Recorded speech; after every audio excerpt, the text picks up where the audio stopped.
Hello guys, welcome to my YouTube channel maths guru by Neeraj sir. तो चलिए देखिए, आज जो हम लोग देखेंगे वो प्रश्नावली 16 का जो है क्वेश्चन नंबर 28 देखेंगे। इससे पहले की वीडियो में जो है आप बाकी सारा क्वेश्चन का सॉल्यूशन आप देख सकते हैं, तो इसका प्लेलिस्ट बना दिए हैं, तो उसमें आप जाके देख सकते हैं पूरे। तो चलिए देखिए, आज जो हम लोग देखेंगे वो 28 नंबर क्वेश्चन। यहाँ देखिए आपका 28 नंबर क्वेश्चन क्या कह रहा है। कह रहा है कि एक समकोण त्रिभुज की समकोण बनाने वाली भुजा 3 सेंटीमीटर तथा 4 सेंटीमीटर है, उसे कर्ण के परितः चारों ओर घुमा दिया जाता है। इस प्रकार से बने हुए दोहरे शंक्वाकार ठोस का आयतन ज्ञात कीजिए। तो हमें दोहरे शंक्वाकार ठोस जो बनेगा उसका आयतन ज्ञात करना है। तो देखिए, सबसे पहले हमें कहा गया कि एक शंकु है। क्या है?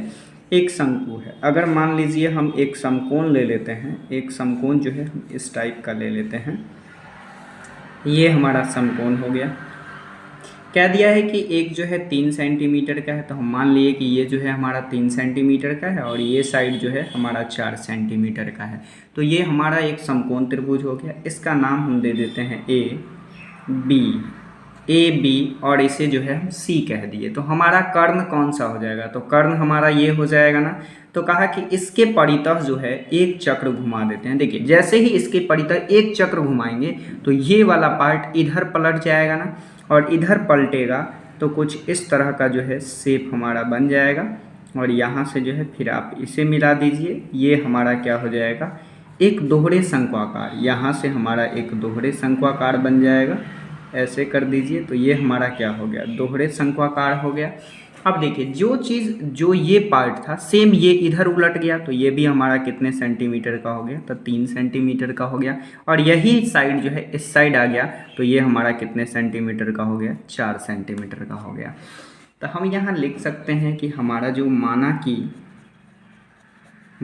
कि त्रिभुज ए बी और सी, ए बी सी एक समकोण त्रिभुज। क्या है? समकोण त्रिभुज है।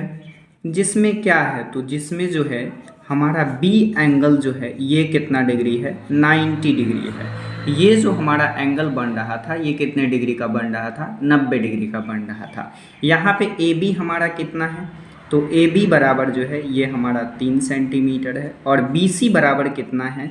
तो बी सी बराबर जो है ये हमें दे दिया है 4 सेंटीमीटर। अगर देखिए, अगर हम इस तरह से ये त्रिभुज को देखें तो ये त्रिभुज, ये जो साइड है हमारा ए सी, ये हमारा क्या हो जाएगा? तो ये जो है हमारा आधार हो जाएगा और ये हमारा ऊंचाई हो जाएगा।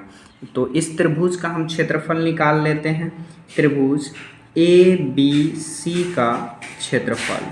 तो त्रिभुज ए बी सी का क्षेत्रफल क्या जानते हैं? तो 1/2 गुना आधार और गुना का ऊंचाई जानते हैं, जो कि ये हमारा समकोण त्रिभुज का क्षेत्रफल होता है। अगर हम 1/2 लेते हैं तो आधार हमारा क्या हो जाएगा? आधार हो जाएगा ए सी, तो आधार रखिए ए सी। और ऊंचाई क्या हो जाएगा? अगर इसका नाम हम ओ दे देते हैं तो ये क्या हो जाएगा? ओ बी हो जाएगा। तो ऊंचाई हमारा ओ बी हो गया। अब ये 1/2 ए सी, क्या ए सी हमें मालूम है? तो ए सी जो है हमें नहीं मालूम है, तो ए सी रहने दीजिए। ए सी और गुना का क्या हो जाएगा? O B. अब आप क्या कीजिए कि इस त्रिभुज को क्षेत्रफल समकोण त्रिभुज का देखिए, तो अब आप क्या कीजिए, समकोण त्रिभुज का क्षेत्रफल निकालिए, जिसमें हमारा ये जो है ये हमारा आधार हो जाएगा और ये हमारा ऊंचाई हो जाएगा। फिर से लिखिए त्रिभुज ए बी सी का क्षेत्रफल। तो ए बी सी का क्षेत्रफल क्या होगा? 1/2 गुना आधार गुना ऊंचाई, आधार गुना ऊंचाई होगा। जिसमें हमारा 1/2 आधार कितना होगा? तो आधार 3 होगा और ऊंचाई कितना होगा? तो ऊंचाई जो है हमें क्वेश्चन में मिल चुका है, जो कि कितना है? 4 है। अब देखिए, क्या ये कटेगा? तो 2 दूना 4, ये कितना हो जाएगा? तो 6 सेंटीमीटर स्क्वायर, यानी ये हमारा क्षेत्रफल है, तो 6 सेंटीमीटर स्क्वायर हो गया। अब क्या कीजिए कि इस त्रिभुज के क्षेत्रफल को क्या कीजिए? बराबर कीजिए। देखिए, तो यहाँ से हमें इसका क्षेत्रफल कितना निकल गया? तो 6 सेंटीमीटर स्क्वायर हो गया। लेकिन देखिए, यहाँ पे हमें क्या निकालना था? ए सी, जो कि ए सी हम इस ट्रायंगल से निकाल सकते हैं, चूँकि ये हमारा बेस हो गया, ये हमारा लंब हो गया। तो ये हमारा कर्ण जो है, कर्ण निकालने का फार्मूला हम लोग क्या जानते हैं?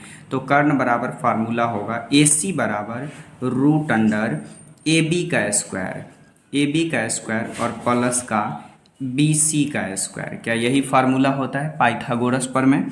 उसके अनुसार निकाल देते हैं। ए बी हमारा कितना है, तो ए बी हमारा 3 है, तो 3 का स्क्वायर हो जाएगा। और बी सी हमारा कितना है, तो बी सी 4 है, तो 4 का स्क्वायर हो जाएगा।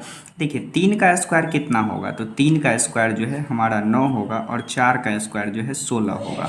दोनों को जोड़ेंगे तो कितना हो जाएगा 25, और 25 का वर्गमूल कितना होता है, तो 5 होता है। तो हमारा जो ए सी जो है ये कितना निकल जाएगा, तो ए सी हमारा निकल जाएगा 5।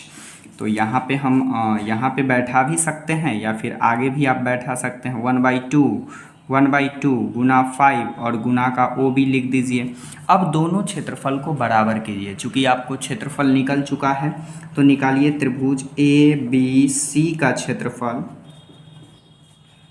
बराबर त्रिभुज ए बी सी का क्षेत्रफल। देखिए क्यों बराबर किए हैं, चूँकि यहाँ भी हम ए बी सी का क्षेत्रफल निकाले हैं, यहाँ भी ए बी सी का क्षेत्रफल निकाले हैं। तो ए बी सी का क्षेत्रफल हम निकाले हैं 6 और ये त्रिभुज का जो है क्षेत्रफल निकाले हैं 1/2 गुना 5 और गुना का ओ बी निकाले हैं, ये निकाले हैं। देखिए ये भाग में है तो इधर आके क्या हो जाएगा, गुना में हो जाएगा। तो 6 दूना का 12 और ये गुना में है तो इधर आके क्या हो जाएगा, भाग में। यानी हमें ओ बी मिल गया। ओ बी मिल गया तो ओ बी बराबर हमारा कितना हो गया 12/5 सेंटीमीटर, जो कि ये हमारा क्या हो गया, तो ये जो है हमारे शंकु का जो है देखिएगा तो ये त्रिज्या हो गया। क्या हो गया, त्रिज्या। तो शंकु का त्रिज्या जो है हमें क्या हो गया, निकल गया। अब जब शंकु का त्रिज्या निकल गया तो अब हमें क्या चाहिए, तो शंकु का आयतन चाहिए। तो चलिए अब यहाँ से हम निकालते हैं शंकु का आयतन। शंकु हमारा जो शंकु बन रहा है वो कौन कौन सा बन रहा है, तो इसका नाम हम डी दे देते हैं। तो ए बी डी ये एक शंकु बन रहा है और दूसरा बन रहा है बी सी डी ये शंकु बन रहा है। तो दोनों शंकु का क्षेत्रफल आयतन निकाल दीजिए। तो शंकु ए बी डी का क्षेत्र आयतन का फार्मूला होता है 1/3 पाई आर स्क्वायर एच। 1/3 हो जाएगा। पाई का वैल्यू रख लीजिए 22/7। आर का वैल्यू कितना है, तो 12/5 और स्क्वायर है तो स्क्वायर कर दीजिए। और ऊंचाई हमारा क्या हो जाएगा, तो देखिए इस शंकु का अगर हम ऊंचाई देखें तो ऊंचाई हमारा ओ ए हो जाएगा। तो यहाँ आप रखिए ओ ए, तो यहाँ हम रखते हैं ओ ए।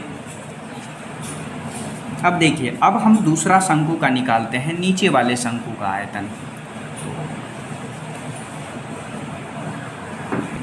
तो देखिए अब हम दूसरा शंकु निकालेंगे। तो शंकु हमारा दूसरा वाला कौन सा है, तो दूसरा शंकु होगा बी सी डी का आयतन। और बी सी डी का अगर हम आयतन देखें तो हमारा शंकु का तो सारा चीज़ वही रहेगा। आयतन का formula 1/3 pi R square H. 1/3 रहने दीजिए, पाई का वैल्यू भी बैठा सकते हैं तो बैठा लीजिए 22/7। आर तो हमारा वही होगा जो उसके लिए त्रिज्या होगा, वही त्रिज्या इसके लिए होगा। और इसका जो ऊंचाई होगा वो ऊंचाई क्या होगा, तो अगर हम इसका ऊंचाई देखें तो ये ऊंचाई हमारा OC होगा। तो इसका ऊंचाई हम क्या लेंगे, OC लेंगे। और A से C तक की लंबाई आप निकाल चुके हैं, यहाँ पे 5 निकाल चुके हैं। तो चलिए देखिए तो यहाँ जो है हमारा क्या होगा, तो ये हमारा OC होगा। अब दोनों चूँकि दो शंक्वाकार का कहा गया है आयतन निकालने के लिए, तो यहाँ हम लिखते हैं दोहरे शंक्वाकार का आयतन। अगर आप दोहरे शंक्वाकार का आयतन निकालेंगे तो दोनों का आयतन जोड़ना पड़ेगा। शंकु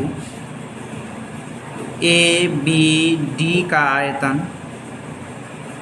आयतन प्लस बी सी डी का आयतन, दोनों का आयतन का आप क्या कर दीजिए, जोड़ कर दीजिए। तो आपका जो है दोहरे शंक्वाकार का आयतन क्या हो जाएगा, निकल जाएगा। तो देखिए पहले का आयतन हमारा कितना है, तो 1/3 और इसका वैल्यू हम डाल चुके हैं 22/7। और ऊंचा त्रिज्या जो है ये 12/5 का स्क्वायर है और इंटू OA है। फिर इसी तरह से दूसरे का भी यहाँ पे हम निकाल चुके हैं कि 1/3 इंटू 22/7 इंटू 12/5 का स्क्वायर। और ऊंचाई जो है ये हमारा क्या है, OC है, तो OC रहने दीजिए। देखिए 1/3, 22/7, 12/5 का होल स्क्वायर दोनों में कॉमन है, तो यहाँ से हम कॉमन निकाल सकते हैं। कॉमन हमारा हो जाएगा, इसे हम ब्रैकेट में डाल देते हैं ताकि अच्छे से दिखे आपको। देखिए तो यहाँ से हम कॉमन ले सकते हैं 1/3 इंटू 22/7 इंटू 12/5 का स्क्वायर। अब दोनों में से निकाल लिए तो बचा क्या, इधर हमारे पास बचा है OA और इधर बचा है OC, और बीच में प्लस का साइन है तो प्लस कर दीजिए। तो यहाँ हमारे पास बचेगा OA और प्लस का OC। अब देखिए 1/3 इंटू 22/7 इंटू 12/5 स्क्वायर है तो स्क्वायर कर दीजिए। देखिए OA प्लस OC, यहाँ फिगर देखिए OA और प्लस OC, अगर इस पूरे को हम जोड़ लेंगे तो ये क्या हो जाएगा, ये AC हो जाएगा कि नहीं। और AC का वैल्यू हम यहाँ निकाल चुके हैं कि AC = 5 होगा, तो ये दोनों को हम कह सकते हैं कि ये हमारा क्या हो जाएगा, AC हो जाएगा। और ये AC हो जाएगा तो AC का वैल्यू हम जानते हैं 5 है। यहाँ क्यों लिखे हैं, क्योंकि OA प्लस OC = हमारा AC हो जाएगा, जो AC के बराबर हो जाएगा। तो इसके जगह हम क्या रख सकते हैं, 5 रख सकते हैं, तो यहाँ 5 रख दिए। ये हो जाएगा 1/3 इंटू 22/7 इंटू 12 और इंटू 12 क्यों लिखे, क्योंकि यहाँ पे स्क्वायर है, और स्क्वायर है तो हम यहाँ पे 2 बार लिख सकते हैं, तो इसे लिख दिए। और 5 को भी 2 बार लिख दीजिए, तो 5 इंटू 5 और इंटू का ये क्या हो जाएगा, 5 हो जाएगा। देखिए क्या ये कटने वाला है, तो 5 से 5 तो कट रहा है, 3 से 4 टाइम्स कट जाएगा, और कुछ कटेगा तो और कुछ नहीं कटने वाला है। नहीं कटेगा तो आप मल्टीप्लाई कर दीजिए। देखिए यहाँ 12 है और 12 को 4 से कीजिएगा तो 48 हो जाएगा, 48 गुना 22 है, 22 गुना 48, और नीचे हमारे पास बचा कितना, तो एक बार और देख लीजिए, यहाँ पे 12 चौके 48 और गुना 22 है, और नीचे हमारे पास 35 हो जाएगा। अब इसे मल्टीप्लाई कीजिए, तो मल्टीप्लाई करने पे कितना आएगा, तो यहाँ पे हम कर दे रहे हैं 48 को जो है 22 से, तो ये हो जाएगा 8 दूना का 16, 1 4 दूना 8 9, और ये भी इतना ही होगा, तो ये 6 9 6 15 9 1 10, यानी ये कितना हो जाएगा, तो 1056, और नीचे कितना हो जाएगा, तो 35 हो जाएगा। अब इसे जो है ये आपका आंसर जो दिया हुआ है ये किस में दिया है, तो फ्रैक्शन में दिया है, वो भी मिक्स फ्रैक्शन में। तो इसे हम मिक्स फ्रैक्शन में तोड़ेंगे। तो देखिए इसे अगर हम मिक्स फ्रैक्शन में तोड़ते हैं तो आपको डिवाइड करना पड़ेगा। यहाँ पे हम आपको डिवाइड करके बता देते हैं। देखिए 1056 को जो है 35 से डिवाइड कीजिए, तो 35 से डिवाइड करेंगे तो कितनी बार में लगेगा, तो लग रहा है कि अगर 3 से लगा देंगे तो ये 105 हो जाएगा, तो 3 से लगा दीजिए तो 105, ये कट गया, बचा कितना 6 में नहीं लगेगा, तो यहाँ एक आपको 0 देना पड़ेगा। तो अगर आप इसको मिक्स फ्रैक्शन में लिखते हैं तो ये होगा 30, और जो रिमाइंडर बचता है उसे ऊपर लिखते हैं, जिससे डिवाइड करते हैं उसे नीचे रखते हैं, तो इतना जो है हमारा क्या हो जाएगा, मिक्स फ्रैक्शन हो जाएगा, और यही हमारा क्या है, आंसर भी है। तो चलिए देखिए यहाँ पे, तो ये हमारा कितना हो जाएगा, ये हो जाएगा 30, और ये 6, और ये कितना हो जाएगा 35, और चूँकि ये आयतन है तो ये क्या हो जाएगा सेंटीमीटर क्यूब, और ये क्वेश्चन जो है हमारा बन गया। तो एक बार आप पूरे देख लीजिए शुरू से।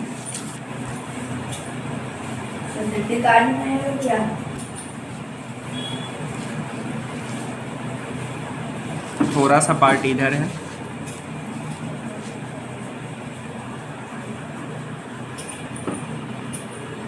इस तरह से जो है ये आपका कंप्लीट हो गया। तो अगर वीडियो अच्छा लगा है तो उसे लाइक कीजिए, चैनल को सब्सक्राइब कीजिए। Thank you for watching.